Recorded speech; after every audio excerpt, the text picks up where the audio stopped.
is such a big topic.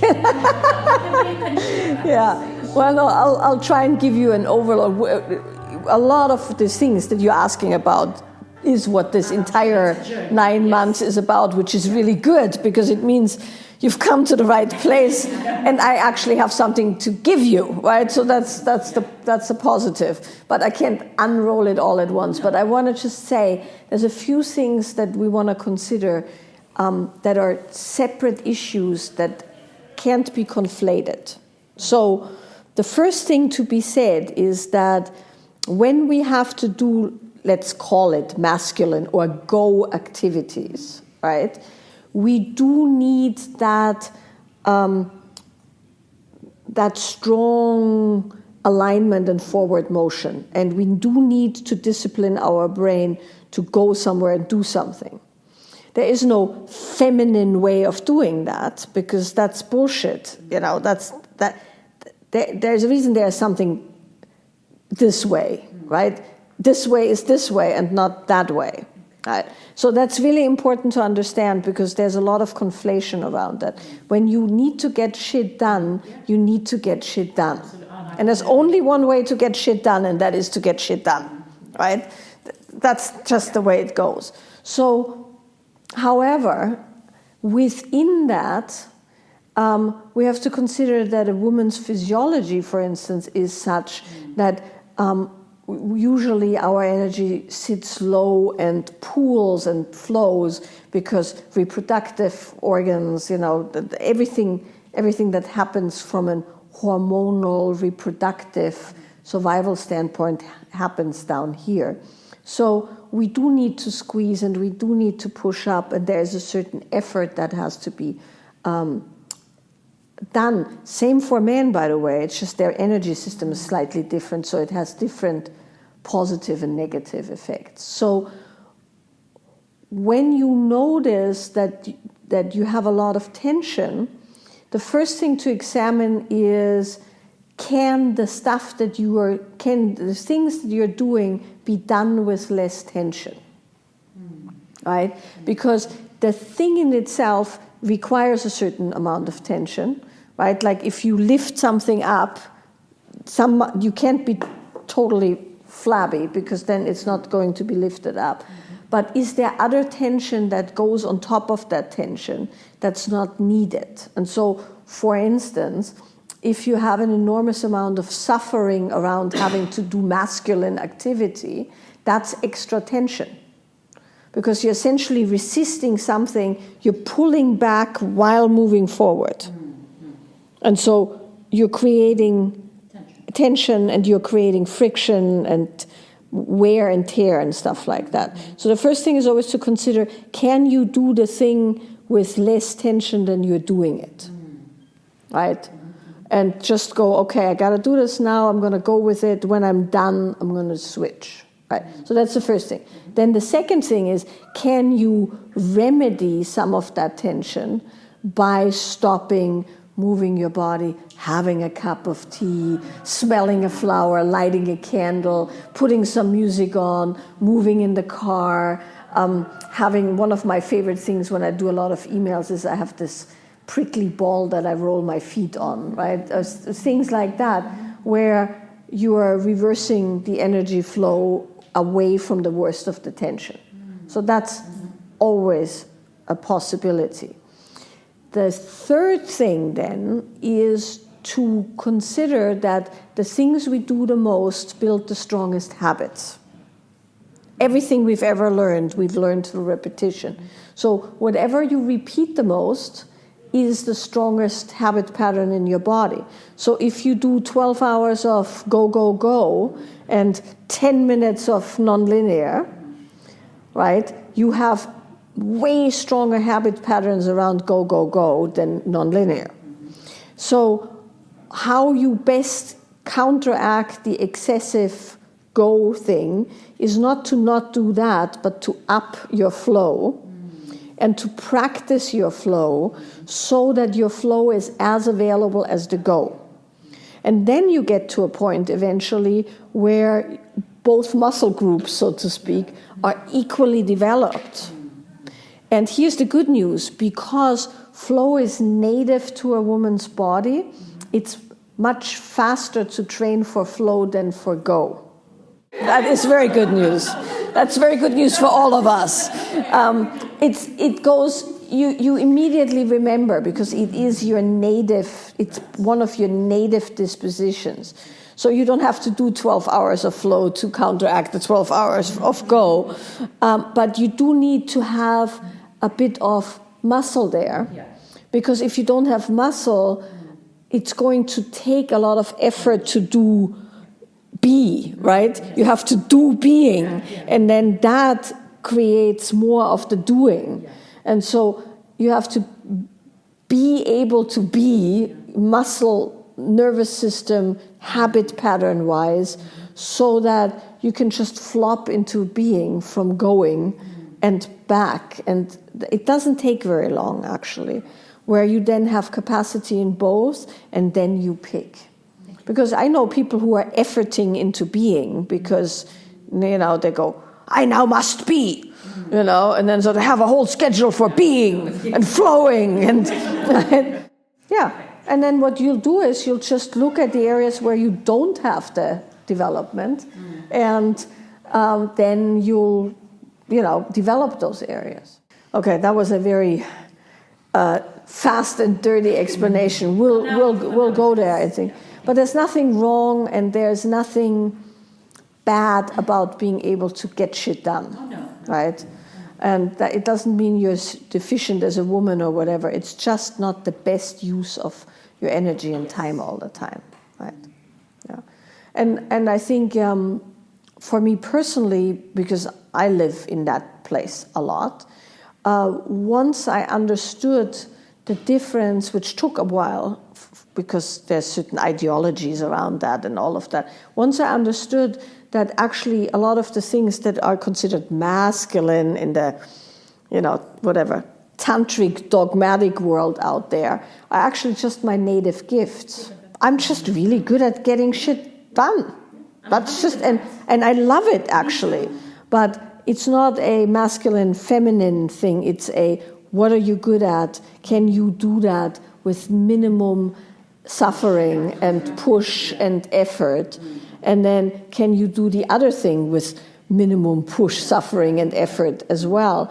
And then you have it both, and then you're a fully formed human being who can function however you choose. And that to me is actual true women's empowerment, right? Is that you have it both and you have it available and you choose when you want what. It's not, there is not a don't do this, don't do, it's having good technology, so to speak, internal technology. And that's the other thing with the go mode. A lot of us have learned those new skills with a lot of extra pressure or tension because the going was tough or the survival was needed or other people were expecting things from us before we were ready. So a lot of our go skill, or, we had to prove to daddy that we were as good as our brothers or some, whatever.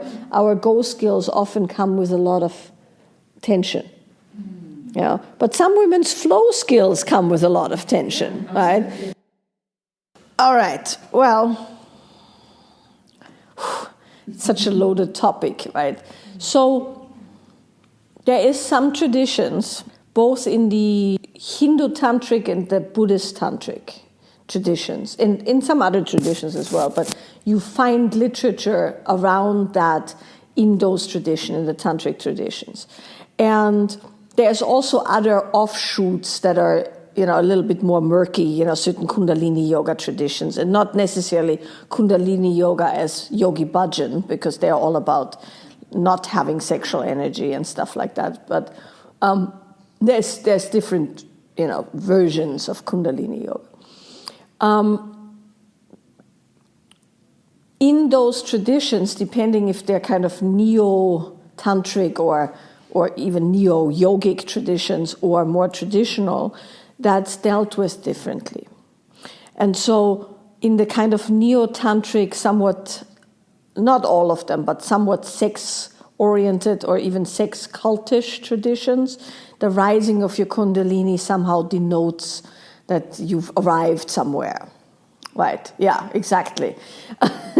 But And what it denotes in those traditions is that somehow now you're like enlightened and multi-orgasmic, so to speak, right? The origin of that comes from practices, and it's funny because we've just started doing the inner yoga practices in year 6, so that gives you an idea how long it takes, right? In certain practice situations or engagements, what you're working with is kind of the subtle body and the channels in the subtle body. And so there is the right and the left channel. You know, the yogic systems have channels, nadis. And so the right and the left channel and the central channel. And so there are certain exercises and practices where you learn how to refine your energy. First, notice your energy, refine your energy, and then be able to direct your energy for certain practices. Within those practices, there's practices that open and clear the central channel.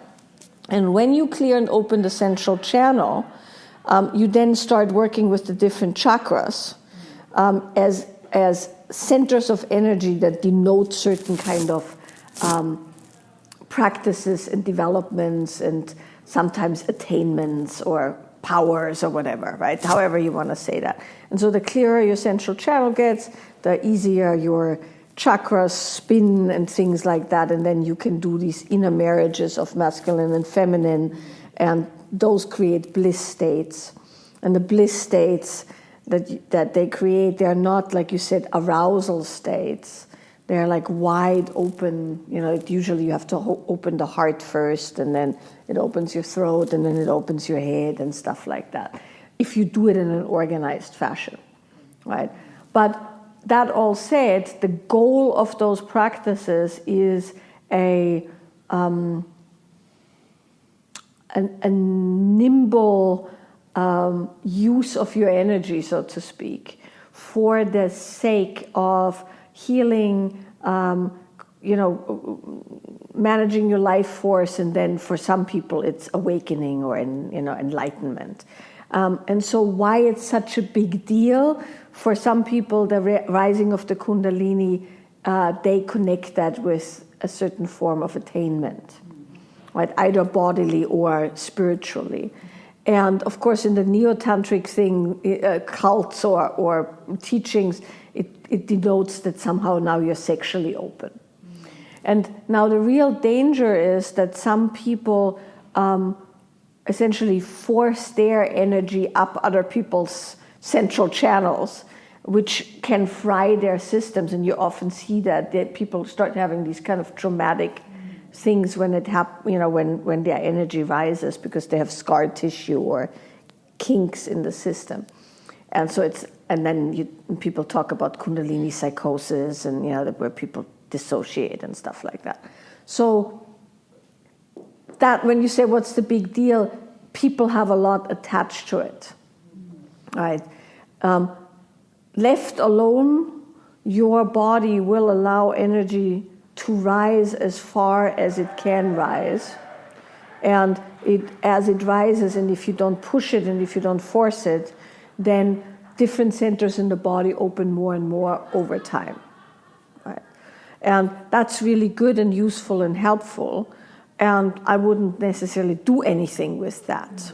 Right? I would just note how high it can rise and what it feels like and the benefits, if there's any, and leave it alone. Yeah. Unless you are wanting to engage in specific practices where the ability to direct that energy would be useful. Yeah. And so over time, and if you're interested, it's not exactly what we're doing in the first year, but if you're interested, there's things you can do with it, and we can point you towards some literature and stuff like that. But yeah, it's good to have command over your energetic body, so to speak, right? But further, more than not stopping it when it happens, it would also be good to direct it and use it for, let's say, health or clarity or things like that. So, do you want to add something to that? Not really. Okay. Well, Steve knows a lot of stuff about that, so that's why I'm asking. I'm not just arbitrarily asking. He does practices and has knowledge that lends itself to that. But you can just email him and he can give you some recommendations on some reading and stuff like that. Yeah. It's an interesting conundrum because I, for one, am not a believer that women should be all mindless or brainless or, let it all go and hang about in this, flowy thing in the kitchen, yes. I have a huge problem with that kind of neotantric, hyper-feminine, crazy bullshit because it's not true, right? That's not how most women are. We have ability in one direction, we have ability in the other direction. And for me, real women's empowerment is being able to go as hard as I want to go and flow as hard as I want to flow when I want to, and not be taken over by some, thing or other. So I personally think that having analytical thought and the ability, all of you, right? You're pretty much everyone in here, almost everyone in here is in coaching or therapy or whatever, right? So you've developed an ability to think clearly and to speak precisely and to make sense of what you're feeling. That's a very needed and advanced human skill. So I don't think it's right or advisable to completely drop that. Because why, right? So I just want to say, when you catch yourself analyzing something, that's not a bad thing, right? We had somebody the other day send us an email from some spiritual teacher that she was about to get involved with, and the first thing he said was, what did he say? Oh, hey kiddo is how he addressed her. A man who teaches women's practice. Hey kiddo. That's, yeah. But then he said, we must get you, what was it? Get you out of your head. It's quite urgent.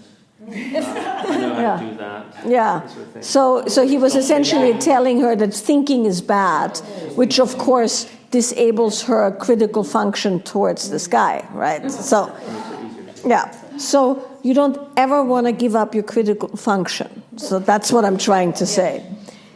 Once you know you have good critical function, and once you know that the chatter can take over, which it can, then it's good to willingly let that go. And so how I do that for myself is I allow myself always at the beginning. I've been doing this moving what you're feeling practice in variations as I developed it since I was 18. So I'm 52 now, so you do the math, right? So that's 34 years, pretty much daily in some form, sometimes longer, sometimes shorter. So I allow myself a moment to just do the thing that my head does. And when I'm like really in a heavy-duty work period, for instance, where there's a lot of also creative thought, I sometimes do the first part of my practice with having a little notepad. Because I notice that stuff comes up and it will loop because, or I have a finding in my body and I don't want to lose it, so it pops back up over and over and over. So I might make a few notes in the beginning till my head can relax, and then I go, like I said to you, don't need to understand it. The body has an intelligence, and if you let the body's intelligence take over, the body can actually take care of things much faster than you can mentally. Strong sensations and emotions, yeah. Well, there's two ways to look at it. One is you can learn how to work with triggers better, right? So that's one thing. You can learn what triggers you and deal with the triggers and learn state breaks and ways to interrupt the triggers. You can do that, and that's therapy does that, and meditation does that to a certain degree, and all of those kind of things. You can also learn how to increase capacity for feeling. And then what happens is the thing that you're holding, like the container that you're holding that contains your sensations and emotions is bigger, so they don't slosh over, so to speak, right? So if you have a bowl this big, right, and I pour this in, not much happens. But if you have like a tiny little cup and I pour this in, it will flow over. That's one of the ways you can imagine it.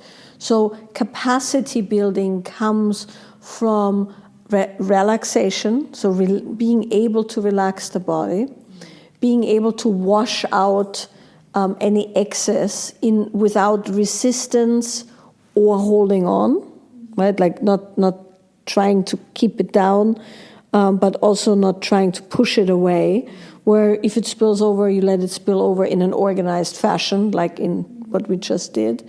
And then the ability to, let's call it, I don't like lean in. It's not quite that. It's like turn towards the thing and meet it for what it is.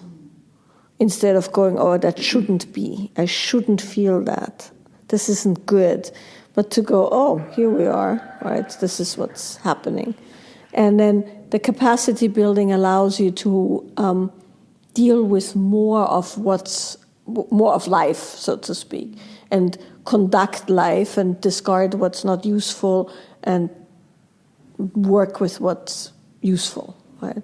And so that has to do with conditioning your nervous system and your body to not be as reactive and to be able to navigate strong sensations and emotions.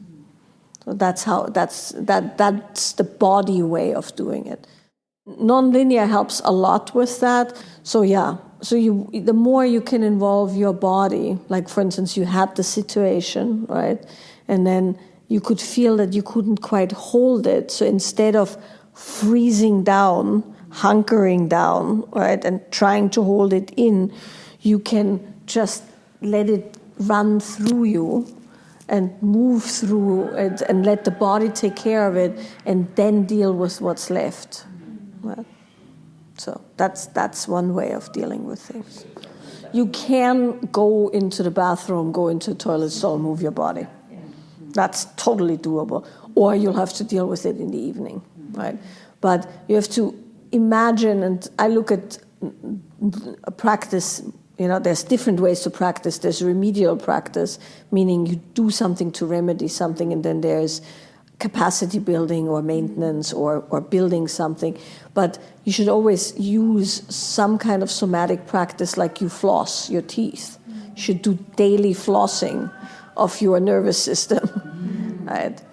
And then that makes it so that you don't have so much overload. Yeah.